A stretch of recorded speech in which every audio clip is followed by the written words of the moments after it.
Okay, we're coming into the final sections now of the book, guys, and we're going to get down to page 129 here to start this video. So, Montag got to Faber's. They're both in danger, realistically still. Faber's going to give Montag some guidance where to go, and has suggested the river. Taking the river down to the railroad tracks, which will take him out of the city. That's going to be important, and we're going to see this kind of, we saw the partial destruction of Montag's old identity when he burned down his house and burned down the parlor wall screens, and Mildred left, and he killed Beatty and so on, and he's on the run. Now he's back to Faber. Faber is going to bring in a suitcase for him and tells him what he needs to wear and what to do. So one last thing he says, quick, a suitcase, get it, fill it with your dirtiest clothes, an old suit, the dirtier the better, a shirt, some old sneakers, and socks. So this is Montag telling Faber what to get. So they're going to need to trick the Hound with a false identity. So remember, there's a second Hound that's been sent to track Montag. So they need to trick it with a false scent.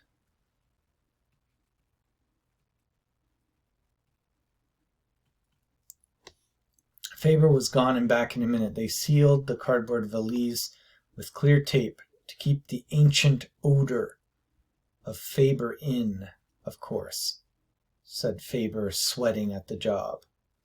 So they're going to trick him with the smell. Okay, sorry, this should be false scent.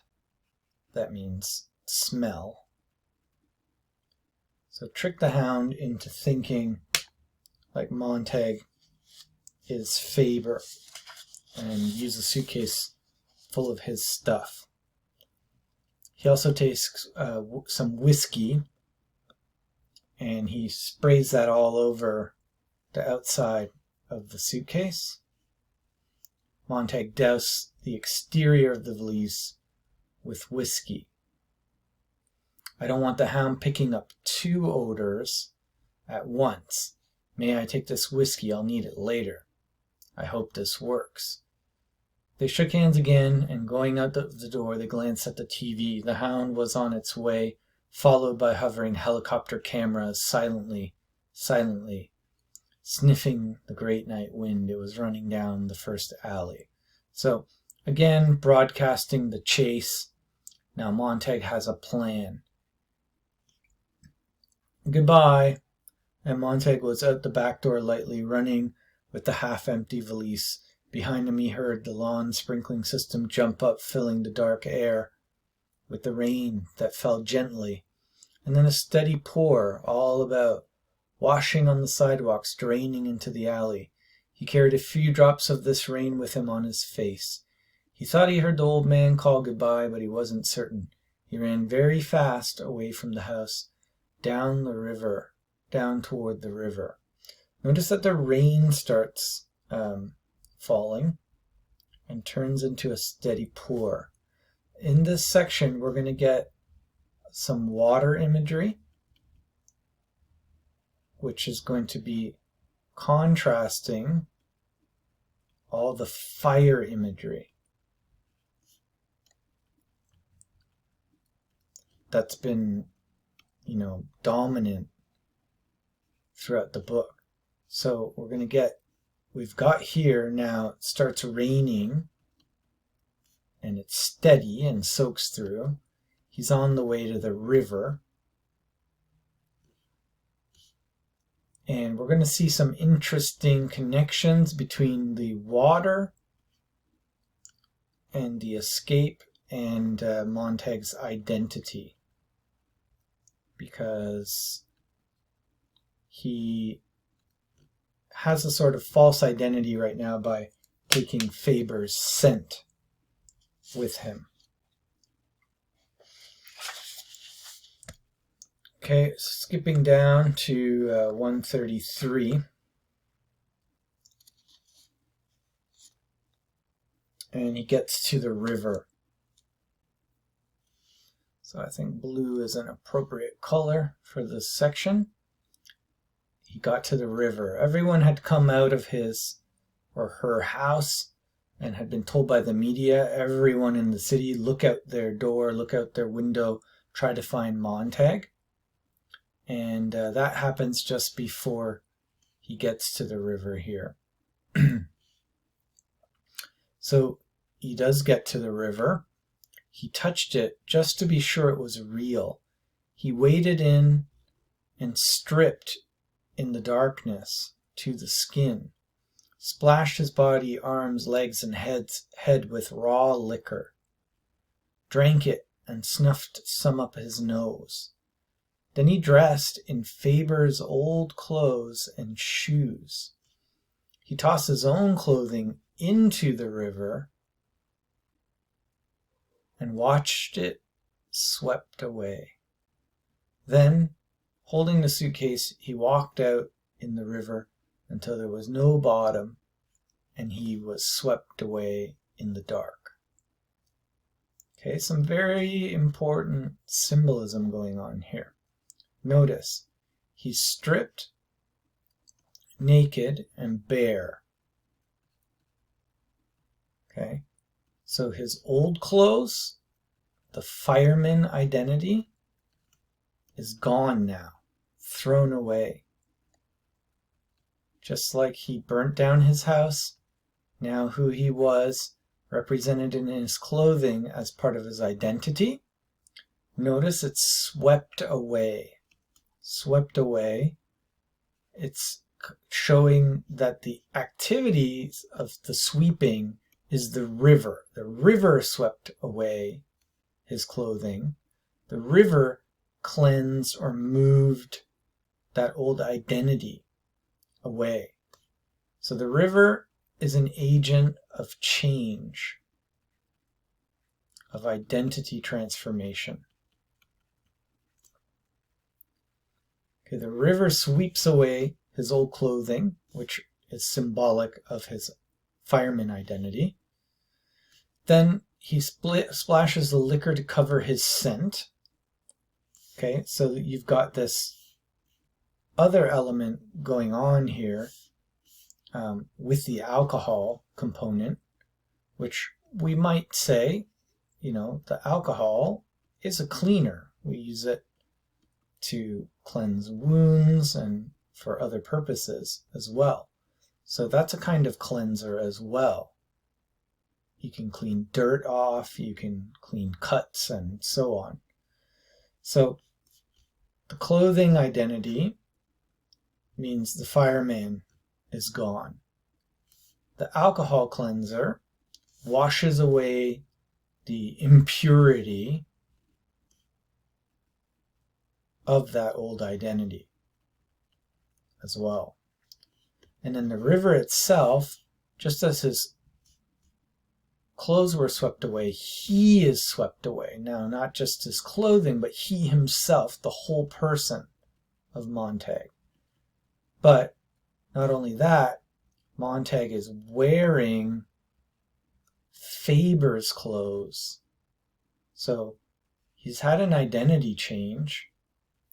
And Faber's clothes, what does that represent? Well, Faber was the English professor, right? He had the knowledge. So the fact that he's identified with Faber here, yes, it's to escape the hound, but we have to look deeper than that.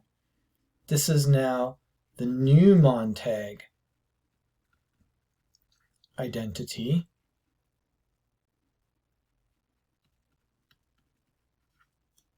With knowledge and experience, similar to Faber. Also, the river It's a kind of baptism imagery. So there's some maybe hints or suggestions of a Christian symbolism here.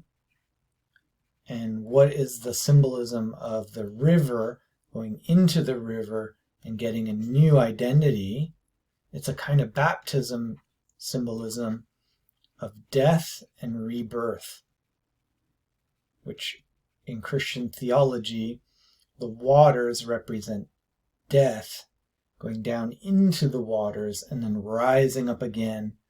Let's not say rebirth, let's say resurrection. Okay, so there's a hint of this in the background, the river, and this is a kind of baptism for Montag to gain a new identity.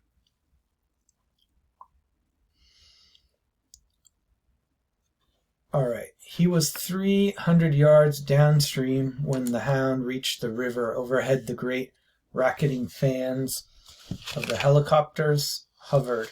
A storm of light fell upon the river, and Montag dived under the great illumination as if the sun had broken the clouds. He felt the river pull him further on its way into darkness. Then the light switched back to the land. The helicopters swerved over the city again as if they had picked up another trail. They were gone. The hound was gone. Now there was only the cold river and Montag floating in a sudden peacefulness, away from the city and the lights and the chase, away from everything. He felt as if he had left a stage behind and many actors. He felt as if he had left the great seance and all the murmuring ghosts. He was moving from an unreality that was frightening into a reality that was unreal because it was new. Notice as he moves away from the city, he moves from unreality into a true reality. The black land slid by and he was going into the country among the hills. For the first time in a dozen years, the stars were coming out above him in great processions of wheeling fire. He saw a great juggernaut of stars form in the sky and threaten to roll over and crush him. As he moves away from the city, nature imagery is going to come up, but it's going to have a new flavor. So in this case, stars, right, are a fire imagery. But the stars are giving him this soft guiding light, not the burning, destroying light. He floated on his back when the valise filled and sank. The river was mild and leisurely, going away from the people who ate shadows for breakfast and steam for lunch and vapors for supper. The river was very real. It held him comfortably and gave him the time at last, the leisure to consider this month, this year, and a lifetime of years. He listened to his heart slow. His thoughts stopped rushing with his blood. So, that's what Faber said we need, right? Leisure. To think. To meditate. It's one of the three things that Faber said you need. Quality of information, leisure, true leisure, actual silence, okay, silence, quiet, meditation, thinking. And now Montag finally has the time. And he sees the moon, another symbol of light.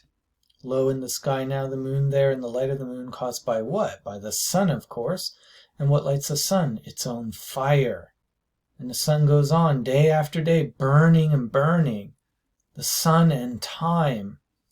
The sun and time and burning, burning. The river bobbled him along gently. Burning. The sun and every clock on the earth, it all came together and became a single thing in his mind. After a long time of floating on the land and a short time of floating in the river, he knew why he must never burn again in this life. Okay? So we have here redemptive nature, redeeming fire, redeeming burning, new imagery.